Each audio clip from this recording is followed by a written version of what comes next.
everyone, welcome back to the Signal and Systems lecture. Today will be the week 6 lecture and we'll be addressing LO2.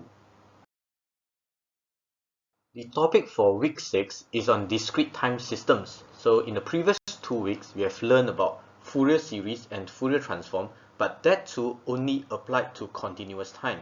So in this week, you will learn on discrete time Fourier series and discrete time Fourier transform. So you will first be introduced to both DTFS and DTFT, and then you'll be shown on the tables for DTFS and DTFT is very similar to the continuous time Fourier series and continuous time Fourier transform. And lastly, it will be the properties of DTFT, where it is exactly the same as the continuous time counterpart. Today's topic will be the last of Learning Outcome 2, which is to illustrate the application and uses of the Fourier series and Fourier transform in analysis of signals and systems. So you have previously learned continuous time Fourier series, continuous time Fourier transform, and today you will top it up with discrete time Fourier series and discrete time Fourier transform. Like I said previously, we used Fs and Ft to represent continuous time signals for the Fourier series and Fourier transform, but now we will be using DTFS and DTFT so that to distinguish between the continuous time one. So please remember, in this lecture onwards, for all continuous time signals, we will not write the continuous time, the CT. So we just write Fs or Ft. For all discrete time, we'll add on the two letters dt in front of the Fourier series or Fourier transform. So the DTFS has very similar concepts with the normal Fourier series, where it only works on periodic signals. So let's say we have a discrete signals xk that is periodic with period n. So our goal for this Fourier series, for discrete time Fourier series, is that we want to represent the discrete signal xk in terms of summations of sinusoids. So very similar to the Fs method. So we have these equations, the xk equals to summations of the constant dr multiplied by each of the sinusoid that has different frequency. So e power to j, r is the different frequencies number, and then the omega naught is the fundamentals frequencies for the signals. Let us look closely on how we can do these summations. So instead of integrations in the continuous part, here is summations. And similar to integrations, the summations for this Fourier series, discrete time Fourier series, is only over a period of time. So let's say if you have an example, so this is an example. This is time 0, then time 1, time 2, and then it repeats time 0, time 3, time 4, time 5. So let's say this is the periodic signal that keep repeating. So the first thing is that we need to find out what is the n naught. So in this case, this is time 1, time 2, and this time 3. So the n naught will be equal to 3 minus 0, which is 3. And therefore, your summations can go from either 0 to 2, means you add 0, 1, 2, or you can go from 1 to 3, means you add 1, 2, 3, or you can go from 2 to 4, up to you. So as long as the difference between them is the periods minus 1. So it follows with this one. So the best way is just to start with 0 and then go to 1, 2, and then until the next one instance before the next period, meaning that this one, getting the summation of these three. And then we have a constant terms which called dr over here, and this dr is given by the same very similar formula as the continuous time, where it was an integrations, but now it's a summation again, and also against a time period. So please sum up from 0 to n minus 1. Then the rest of the things are just the same. You just keep repeatedly writing these summations out. Let us have a brief comparisons between discrete time Fourier series and normal Fourier series of continuous time. So like I said earlier, The main major difference is on this, where on the Fourier series is actually an integrations, and on discrete time Fourier series is a summations. So the rest of the thing is the same. The R corresponds to the time, where now the R is must be whole number 0, 1, 2 all the way, but whereas this time is just a span of number, so from 0 to infinity. Alright, so the R is the same of time, J is just an imaginary number, and omega naughts are it's the same omega naughts again, it's the period. It's a frequency of the oscillations, or frequency of the signal. So just like the continuous time Fourier series, you need not to memorize the formula. The formula will be provided. Actually, you can already download the formula sheet from Times to take a look at the formula sheet. Let's look at these examples. This is to represent the signal xk equals to sine omega k in DTFS. So this is very much like our first examples in our continuous time Fourier series. It's exactly the same, except that this one is a discrete signal. So if you recall your Euler's formula again, your sine can be represented as the summations of two exponentials, where one is a e power to negative j omega naught k, and the other one e power to j omega naught k. And then this itself is already in the form of DTFS, because if you look at it, it is the summations of 1 over 2j, where e power of j r omega naught k, then the r is just 1 and negative 1, that's all. So that is already in the forms of DTFS, just like how we solve it for the continuous time Fourier series. It doesn't need to use any formula at all, just Euler formalisms. This example is only to show you that a sine wave is actually can be represented in two peaks if in the frequencies magnitudes. So in the frequency spectrums, there will be two peaks over here, alright, where each of them will be 1 over 2j. Alright, this peak is on the other side, or this is magnitude, so it's only on the positive, but in the phase it will be on the other side. So phase 1 will be here and the other one will be here. So one is pi and one is negative pi. So it's the same thing. And next, let us go to the concepts of discrete time Fourier transform. So just as a revisions, Fourier transform is used on aperiodic signals, where it has the same outcomes as Fourier series, except that now it doesn't require the signal to be periodic. So this discrete time Fourier transform has the same functions. It is used for aperiodic discrete time signal. So to find the Fourier transform of a discrete time signals, one just need to get this formula plugged in and to find out what is the x omega. So in general, discrete time Fourier transform is easier to solve compared to the continuous time Fourier transform, because in the continuous time Fourier transform you need to do integrations of xk multiplied by e power of negative j omega k. But in discrete time Fourier transform, you will only need to do summations. So it depends on how many peaks you have. Let's say if you have a signals that only have 3 peaks, 1, 2, and 3, and therefore you only need to find out the 3 k's from, let's say, 0, 1, and 2. So only k goes from 0 to 2. So therefore you can easily just expand this out into multiples variables. And we have also the inverse discrete time Fourier transform, which requires you to do integrations over one periods of 2 pi. And again, this is similar to what you have learned in the continuous time Fourier transform.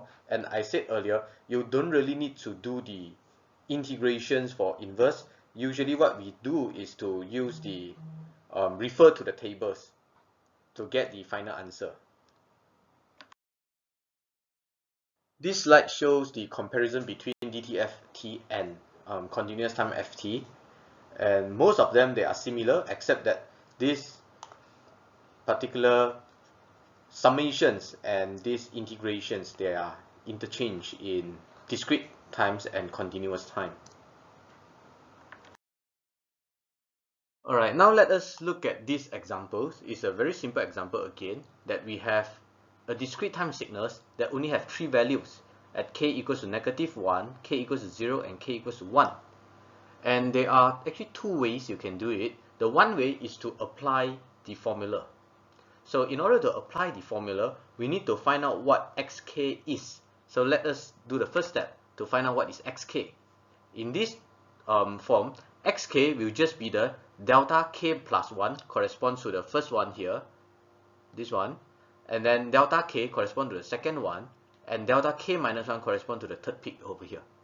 Then now we need to substitute the whole things into our equations, which give us this answer.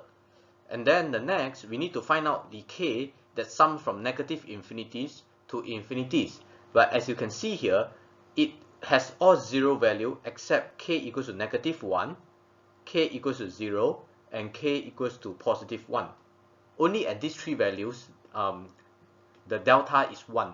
Other than these 3 values, the deltas are 0. So we finally left with just 3 instances when k equals to -1, k equals to 0, and k equals to 1. And the second way that I wish to say is that there is actually a very simple way to do discrete time Fourier transform. So let me erase some of the marker here. So in the discrete time Fourier transform, what we are going to do is that we can just find out each of the value at that particular time constant. So let's say our time is at k equals to -1, our value is 1. So I have 1 times e power of -j omega, and the k is -1. So that corresponds to e j omega. When k is 0, it corresponds to 1 times e j0, which gives us 1. When k equals to +1, it corresponds to 1 times, because this is 1 again, e -j omega, which gives us e -j omega. And then we just need to add 3 of them up. So you get e j omega plus 1 plus e -j omega. So that will arrive the same answer as this. This is the continues from the previous example. So if the examples are asking you to find out the magnitudes and the phase of that particular signals, so first of all, we have found out that the signals in frequency domains is 1 plus 2 cos omega. And to find out the magnitudes, you have to find the modular of the signal. So the magnitude is pretty simple. It's just all the negative items will be reflected up to become positive items. So if you want me to draw it here, so 1 plus 2 cosine omega. So cosine omega will be starting from 1, but now it's 1 plus, and it's a 2 cosine omega, so it's starting from 3. And then it will go down to 1, -1. So this is 3, and this is -1. And in order to take the modulus, it's just that all negative value will be reflected up. So you become like this. You come to here, and then you reflect it up, and then you continue. Because it's a periodic signals as well, so on the negative side, it's the same thing. It just reflected up. So this is if you are required to draw out the spectrum of the answers in magnitudes. And now, to find the phase, it's less straightforward. So the phase of this, usually how do we find phase? We find phase by doing the arctangents of the y-axis divided by the x-axis. And then we need to take care of the quadrants of it. So this is the x-axis, this is the y-axis. Or we call it the imaginary axis and the real axis. So this is the real, this is imaginary. Alright, now let us look at this case. In our case, we only have real number. There is no imaginary number. So what we can do is that we can say that this particular signals is actually x equals to 1 plus 2 cosine of omega in a real number, and then plus 0 in imaginary number, or in j. Alright, plus 0 multiplied by j is an imaginary number. And now to find out where the what is the arctangents of that, we have to know that to find out arctangents, if you have the arctangent of 0, because it's always 0 divided by something is always 0. You see, these two are always 0.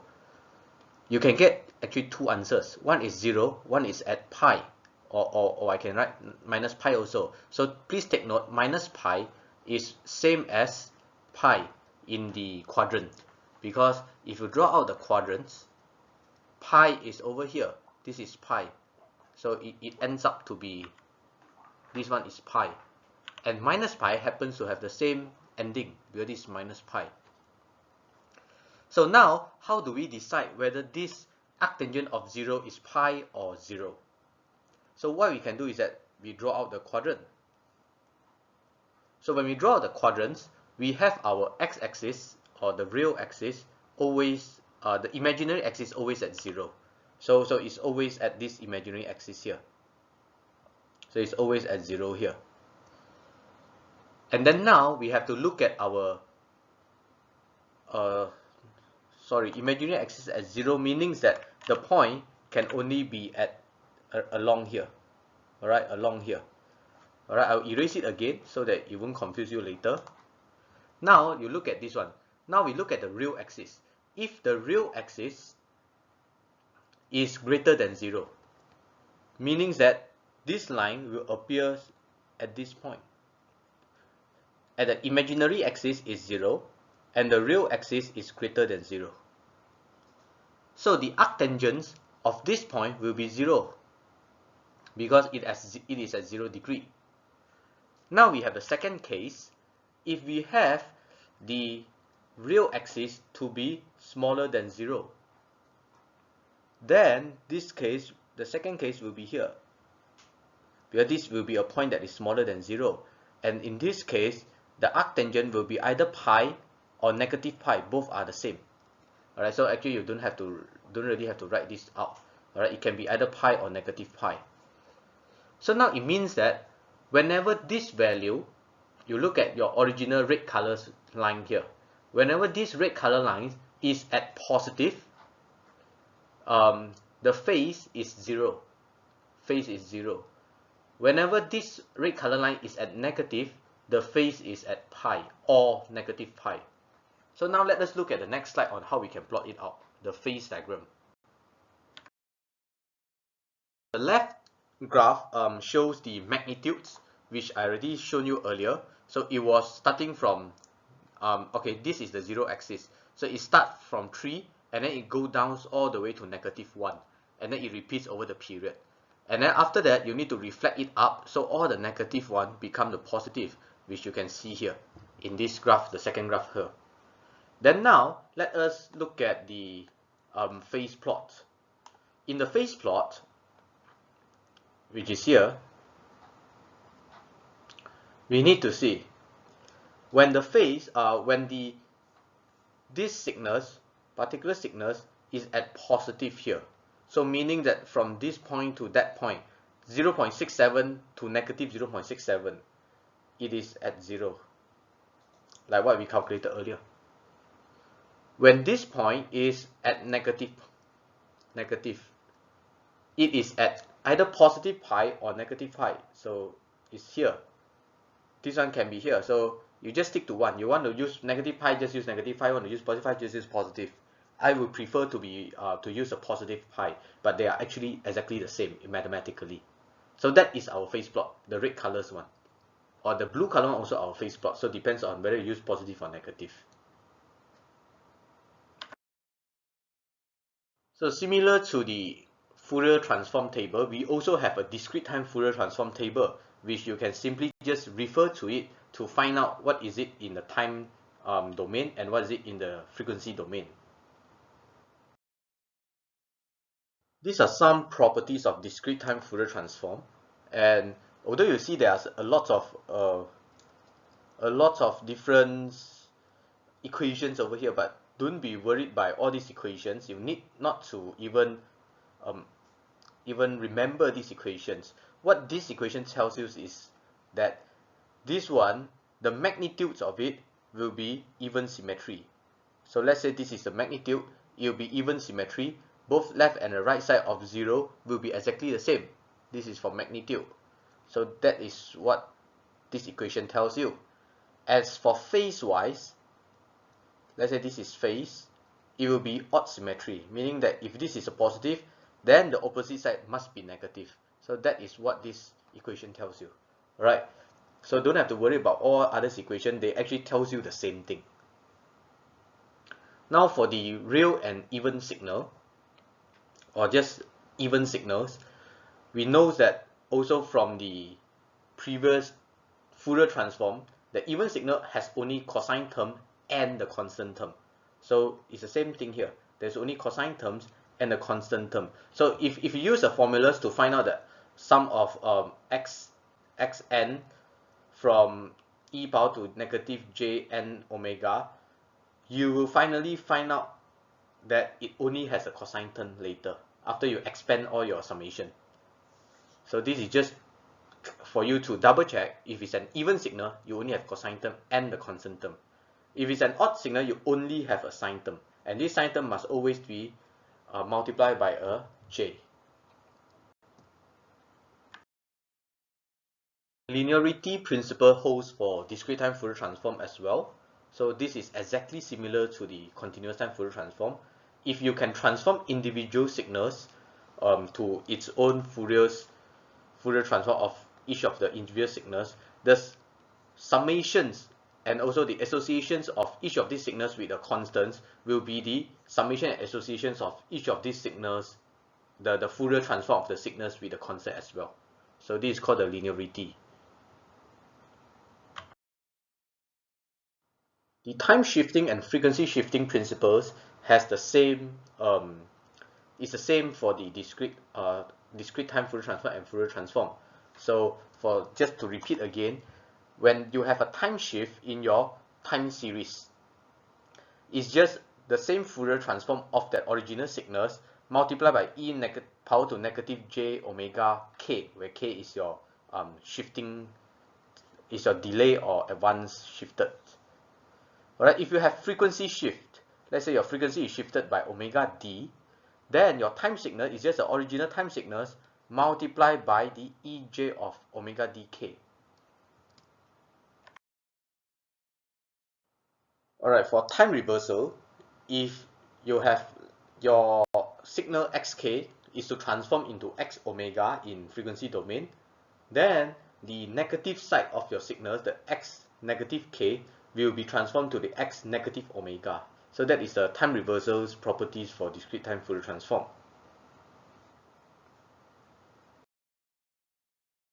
For differentiation in frequency domain, it's just simply multiply by a k, or the time instances in times domain. Lastly, we have the Parseval theorems. So Parseval theorems tell us that the energy of the signals in time domain is equals to the integrations of the square of the frequency domain signals and divide by the 2 pi. So they are the same. So therefore, this particular square of the frequency domain's magnitudes is also called the energy density spectrum. Alright, just a name for it. Oh, and the last one, most likely the most important one, which you already should memorize by heart now, if we have convolutions in time domain, it will be transformed into multiplication in frequency domain. So same thing will happen here. If you have a time domain signals convolute together, after you do the discrete time Fourier transform, DTFT, it's just the discrete time Fourier transform of that two signals multiplied together to get the outputs. So this one is similar to all the transformations that you are going to learn or you have learned. For example, the Fourier transform and Laplace transform and Z transform. It will hold for all of them, the convolution theorem. And that is the end for today's lectures. And in summary, you have learned on discrete times Fourier series formulations, which follows this formula, and discrete times Fourier transformations, which follow the following formulas. They are relatively easier to solve, even by just doing hands-on calculations compared to the continuous time. And this is the summary of the properties of discrete time Fourier transform. They are very similar to the properties for continuous time Fourier transform, and they will be similar to the properties for Laplace transform and also Z transform that you will learn later. So coming up in next week, you will be introduced to Laplace transform, the formulation of it, and there's one concept that's called the region of convergence that's quite important in Laplace transform, which you will learn next week as well. And as for the properties, like I said earlier, you'll be similar to what you have learned. So thank you very much for your attention today. I'll see you again next week.